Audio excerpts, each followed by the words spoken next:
ਕੁਦਰਤੀ ਡਿਜ਼ਾਸਟਰ ਹੈਗੇ ਆ ਨਾ, ਉਹ ਪੂਰੀ ਦੁਨੀਆ ਦੇ ਵਿੱਚ ਕਦੇ ਕਿਸੇ ਮੁਲਕ 'ਚ, ਕਦੇ ਕਿਸੇ ਮੁਲਕ 'ਚ ਤਬਾਹੀ ਮਚਾ ਰਹੇ ਹੈਗੇ ਆ। ਕੱਲ੍ਹ ਈਸਟ ਕੋਸਟ ਦੇ ਵਿੱਚ ਬੜੇ ਤੂਫਾਨ ਆਏ ਸੀ।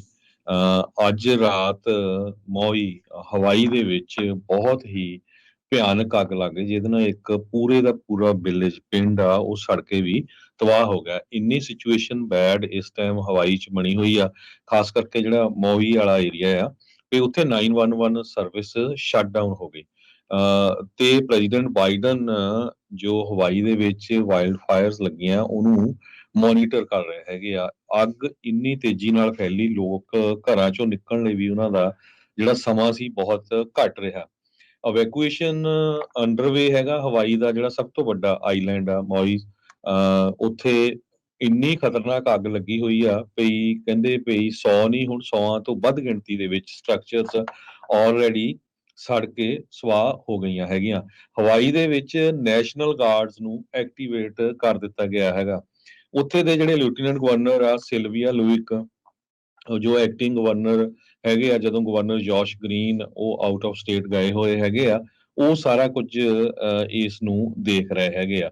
ਮੌਈ ਸ਼ਹਿਰ ਦਾ ਵੈਸਟ ਸਾਈਡ ਜਿੱਥੇ ਆ, ਉੱਥੇ 911 ਸਰਵਿਸਿਜ਼ ਹਜੇ ਵੀ ਡਾਊਨ ਹੈਗੀਆਂ ਆ। ਉੱਥੇ ਬਹੁਤ ਸਾਰੇ ਰਿਜ਼ੋਰਟਸ ਆ, ਵਿਜ਼ਟਰਸ ਉੱਥੇ ਜਾਂਦੇ ਆ, ਕਮਰਸ਼ੀਅਲ ਡਿਸਟ੍ਰਿਕਟ ਹੈਗਾ।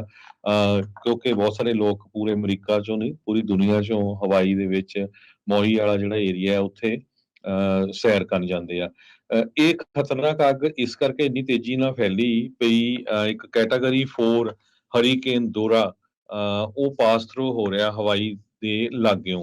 ਹਜੇ ਜੀ ਹੈ ਤਾਂ ਬਹੁਤ ਦੂਰ, ਪਰ ਉਹਦੇ ਨਾਲ ਹਵਾਵਾਂ ਇੰਨੀਆਂ ਤੇਜ਼ ਆ, ਉਹਦੇ ਨਾਲ ਅੱਗ ਇੰਨੀ ਤੇਜ਼ੀ ਨਾਲ ਫੈਲੀ ਤੇ ਪੂਰੇ ਦਾ ਪੂਰਾ ਇੱਕ ਪਿੰਡ ਜਿਹੜਾ ਆ ਉਹ ਸੜ ਕੇ ਸਵਾਹ ਹੋ ਗਿਆ ਹੈਗਾ। ਸੋ ਹਜ਼ਾਰਾਂ ਦੀ ਗਿਣਤੀ ਦੇ ਵਿੱਚ ਲੋਕਾਂ ਨੂੰ ਉੱਥੇ ਇਵੈਕੂਏਟ ਕੀਤਾ ਜਾ ਰਿਹਾ ਹੈਗਾ।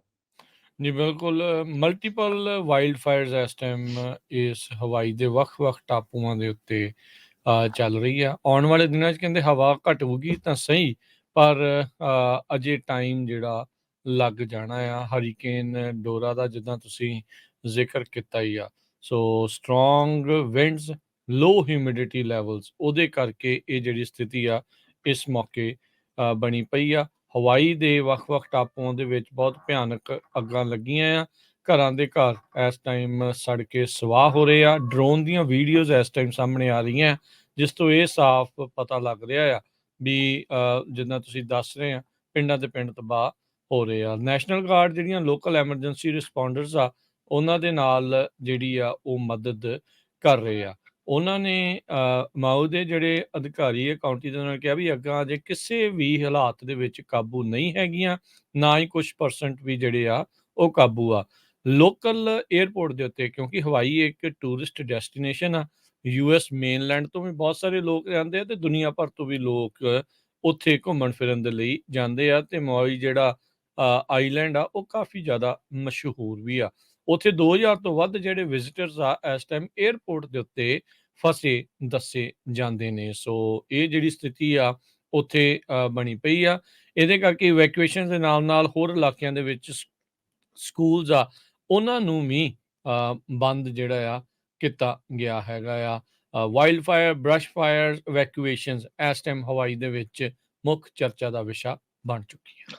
ਲਗਭਗ 10 ਦੇ ਕਰੀਬ ਪਬਲਿਕ ਹਾਈ ਸਕੂਲ ਜੋ ਆ ਉਹ ਇਸ ਟਾਈਮ ਸ਼ਟ ਡਾਊਨ ਹੈਗੇ ਆ, ਅੱਗਾਂ ਲੱਗੀਆਂ ਕਰਕੇ। ਸਟੇਟ ਦੀ ਐਜੂਕੇਸ਼ਨ ਆਫੀਸ਼ੀਅਲਸ ਨੇ ਜੋ ਪ੍ਰੈਸ ਰਿਲੀਜ਼ ਕੀਤੀ ਹੈਗੀ ਆ, ਉਹਦੇ ਵਿੱਚ ਉਹਨਾਂ ਨੇ ਕਿਹਾ ਵੀ ਜੋ south of Maui the area ਹੈਗਾ ਆ, ਉੱਥੇ ਤੇਜ਼ੀ ਦੇ ਨਾਲ ਅੱਗ ਵੱਧ ਰਹੀ ਆ, ਇਸ ਕਰਕੇ ਆਪਾਂ ਜੋ ਸਕੂਲ ਆ ਉਹ ਸ਼ਟ ਡਾਊਨ ਕਰ ਰਹੇ ਆ।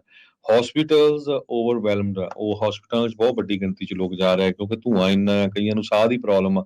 ਕਮਿਊਨੀਕੇਸ਼ਨ ਸਿਸਟਮ ਡਾਊਨ ਆ। ਉੱਥੇ ਦੇ ਜਿਹੜੇ ਲੈਫਟੀਨੈਂਟ ਗਵਰਨਰ ਆ ਉਹਨਾਂ ਨੇ ਦੱਸਿਆ। ਸੋ ਸਿਚੁਏਸ਼ਨ ਬੜੀ ਕਹਿੰਦੇ ਅਨਪ੍ਰੈਸੀਡੈਂਟਡ ਹੈਗੀ ਆ। ਜੋ ਉੱਥੇ ਦੇ ਲੈਫਟੀਨੈਂਟ ਗਵਰਨਰ ਆ, ਕਹਿੰਦੇ ਇਦਾਂ ਦਾ ਕਦੇ ਅੱਗੇ ਉੱਥੇ ਵਾਪਰਿਆ ਨਹੀਂ ਹੈਗਾ।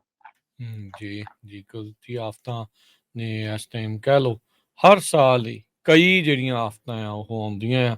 ਪਹਿਲੋਂ ਕਦੇ ਹੜ੍ਹ ਆ ਜਾਂਦੇ, ਕਿਤੇ ਹਰੀਕੇਨ ਚੱਲ ਰਹੇ ਆ, ਕਿਤੇ ਸਟੋਰਮਸ ਆ ਰਹੇ ਆ। ਗਰਮੀਆਂ ਦੇ ਵਿੱਚ ਵੀ ਸਟੋਰਮਸ ਨੇ ਲੋਕਾਂ ਦੀ ਬੱਸ ਜਿਹੜੀ ਆ ਇਸ ਟਾਈਮ ਕਰਾਈ ਪਈ ਆ।